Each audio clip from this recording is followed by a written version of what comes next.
beginner guide to the QDB spreadsheet. When you sign up to the QDB service, you'll have two options. You've got the basic option, which is Discord, the Discord contents and the community we've got there. And there's the premium option, which is your Discord and spreadsheet access. So obviously this is the spreadsheet that you can see before you. And there's so much to the spreadsheet is that I think it's probably going to be an idea to break it down into chunks. So this one is going to be a beginner video. The second one will be on an intermediate, and then the third will be advanced. And so obviously you probably wouldn't want to go to the advanced stages at the beginning. You probably want to look at what I would recommend that you should start with on your day one. So first of all you'll see API version 3. Not very useful, but it's got all the raw data, and this is what we used. All these tabs come from this data, and it's basically a 15-minute API that we get using the MyFXbook API, and we're seeing changes across time, and that's what the API tab is. So you don't really need to know about the API tab. It's just a data dump. This is current data. It tells us positions, volumes, total positions, the average short price, average long price. It tells us the volume total. We've also got a thing called the rate of change, so we can see like big movers, and on the right here is your start of the week. So that's how we get the measurement across time.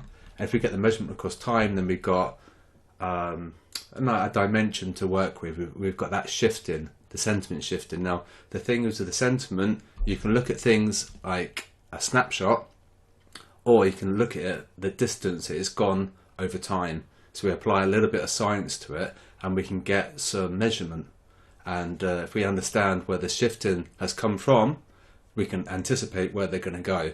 And when I say they, I mean the retail herd. Okay, so we can see how they're positioned at the start of the week, and then we can compare to how they're positioned now, and then we can get an idea what's going to happen, right, using that data. So that's the API tab. That's just the introduction of the spreadsheet. That's the first tab that you'll see. As a beginner video, I would probably skip these, and then I would go to the QDB Scores, because you're probably interested in how you're going to use the sheet to make money, and this is a great tab to use to make money. And I'll show you how to do it. So what should happen is that we'll have good scores up here, and so we should, in speech marks, should have positive percentage changes up here. Now if we haven't, what it means is that we're retracing for the next leg higher, so we're looking for dips. So if something's negative up here, we're looking to buy because it's got a good score. If something positive down here, then we're looking to sell it because it's got a poor score, right? So for me, potentially AJ could be a good long. It's got a good score increase. It's got a good score. The herd they're short. They've added short, and so it could be a good one to do. So what you'd want to do is look at your QDB scores and think, well, maybe AJ could be a good long. You would then look at your technical charts. So the spreadsheet is designed to aid you on your technical analysis. So you have to have some TA at your disposal.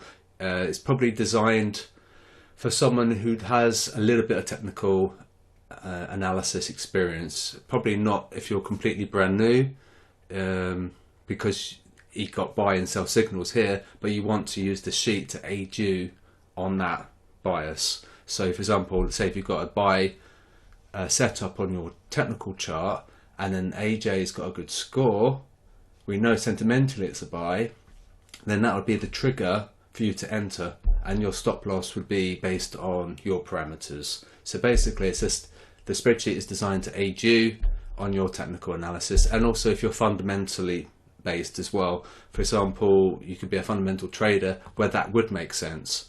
Look at your indices. Are the indices going higher? Well, yeah, they are. So AJ would make sense. Is the VIX being crushed? You know, the volatility? Well, yes, it is. So that makes sense as well. So then you therefore use the sheet to aid you on your analysis, and to aid you on a confluence. So the MyFX book we can talk about on the intermediate or advanced, because that's a little bit more complex. So it's just essentially the QDB scores would be simply to look at things that are quite slightly out of bonk, in so much as that we shouldn't be negative up there and we shouldn't be positive down here. So you're looking, potentially look for reversals. Now the thing is with sentiment or trading is that things don't move in straight lines. So AJ, it was zigzag, and so at the moment it could be zigzagging down for the next leg higher. Okay, and that's the thing, is that you think, oh well, it's negative, perhaps it's bearish. Well, not really. It's got a really good score. How is that score comprised? That's a good question.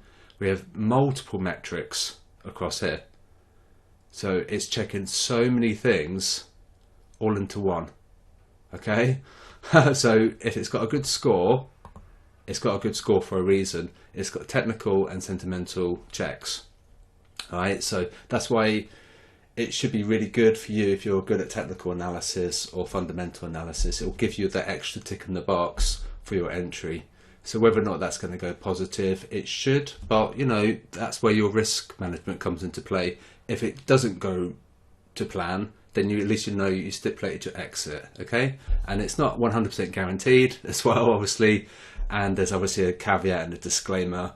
There is a slight delay on the live data. It says up to 20 minutes, but it's more 5 minutes sometimes, 1 to 5 minutes for the price data.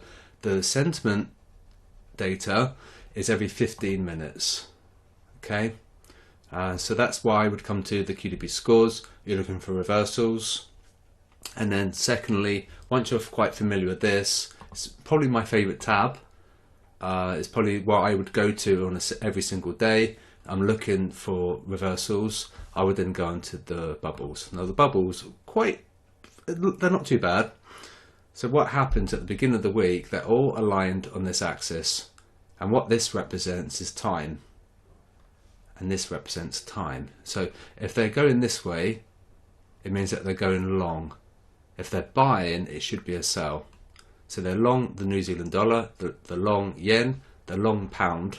So therefore we should see these decrease in price performance. They've shorted CAD, Euro, Aussie, USD and Swiss. So we should see price perform better. It should perform well. And that's the logic. So if they go long, price should fall. If they sell, price should go up. And we can see that the sizes are large over here, and we've got small-ish sizes over here. Now size means physical performance. So if you've got a large size, it's doing well. If you've got a small size, it's performing poorly. Now it'll be fine, because the herd are long, they've added long, and they got punished. They're short, and they've added short, price is going up, so they're getting punished. And now what we'll see on a daily basis is that these guys get punished every single day without fail. And so what we should see, we can use the bubbles for reversals.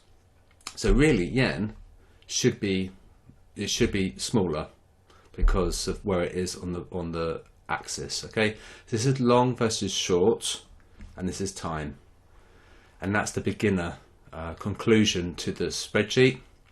The intermediate will be done over the weekend, and that will talk about the failure rate, and that will talk about the dashboard and risk calculation, and then the advanced will talk about Marco's scores and the tickers, and we can also talk about the sentiment heat map as well and the average prices. So just a quick introduction, a beginner look at the spreadsheet, looking at the QDB scores. So just make sure that you understand how to use that. You're looking for reversals, and then we look at the bubbles, and then you gotta get your head around the logic. Unfortunately, that the herd will get destroyed as soon as they made their move. Price will go to punish them, and that's possibly how price action is made up of. It's designed to crush and to take this liquidity out of the market and to punish the dumb money. So you know, for example, AJ would be a good long, because they've shorted Aussie, they're long yen, so therefore that should make sense. AJ, okay, QDB scores, where's AJ? It's got a good score. Should we be negative? Well, you know, have a look at your technical charts. Perhaps it is a buy in your technical analysis. And that's the thing. Remember that the spreadsheet is designed to act as a confluence for your own system. And that's the beginner video. So any questions, let me know, and I'll speak to you guys soon.